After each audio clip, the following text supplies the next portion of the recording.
Good day, I'm Tamar McHale, and this is your JIS news for Monday, September 28. More private sector companies are benefiting from government's removal of the common external tariff and the general consumption tax from several energy-related items.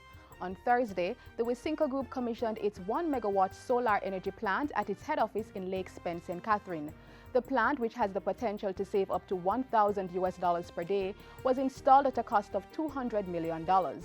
Speaking at the commissioning ceremony, Energy Minister Philip Paulwell said government would continue to support energy diversification through the implementation of renewable projects. And the OUR has now invited bidders for an additional 37 megawatts of capacity, and we're going to continue to review, as the ministry now has under the new law, the role of planning. We're going to continue to review, and from time to time we will go back to the marketplace in a transparent way to attract more investors into this era, because we believe that it makes sense. Jamaica's pork industry is on a steady growth path. Agriculture State Minister Luther Buchanan made that assertion at the recent annual general meeting of the Jamaica Pig Farmers Association.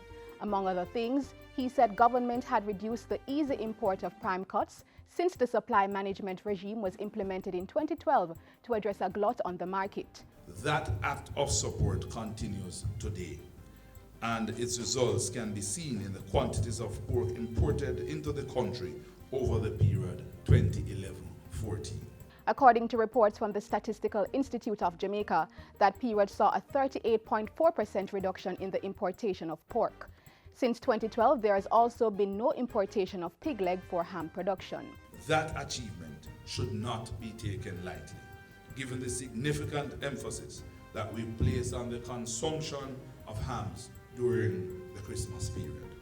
Minister of Land Robert Pickersgill says the recent addition of 2 new practicing land surveyors will further boost government's capacity to implement its land titling program. The minister recently presented Andy Jackson and Glenn Watson with their certificates to practice on the island.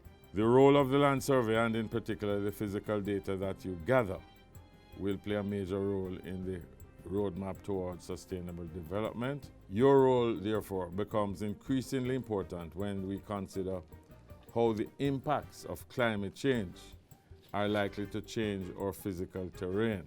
The surveyors are now members of the Land Surveyors Association of Jamaica, which now stands at 101 certified surveyors island-wide. The St. Catherine Public Health Department has commenced sanitization activities at the Bridgeport Infant School in Portmore. The school was closed Monday morning following the discovery of a bacterial infection on Friday. The Education Ministry, meanwhile, says it will issue bulletins to update the public on developments at the school and the reopening date. Until then, parents are urged to keep students of the Bridgeport Infant School at home and to not send them to nurseries and daycare centers. Government says it's making good progress in its drive to ensure more local products and services are utilized in the tourism sector. Portfolio Minister Dr. Wickham McNeil says that's largely due to the work of the Tourism Linkages Hub. His comments came on Sunday in a message marking World Tourism Day. The day was observed under the theme 1 billion tourists, 1 billion opportunities. Dr. McNeil said the theme emphasized the fact that world tourism had grown significantly over the past decade and continued to contribute extensively to global development. He added that the local tourism sector was also doing very well and remained the leading earner of foreign exchange. And finally, the Prime Minister of the United Kingdom, David Cameron, will make an official visit to Jamaica as a special guest of the government of Jamaica. He arrives on Tuesday, September 29 and departs on Wednesday, September 30.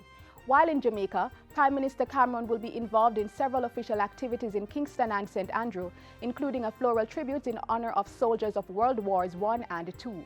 He will also hold bilateral discussions with Prime Minister Portia Simpson Miller and meet with representatives of the Jamaican government, business community and civil society, and make an address to a joint sitting of the Houses of Parliament. And that's it for JIS News today. I'm Tamar McHale. Thanks for watching.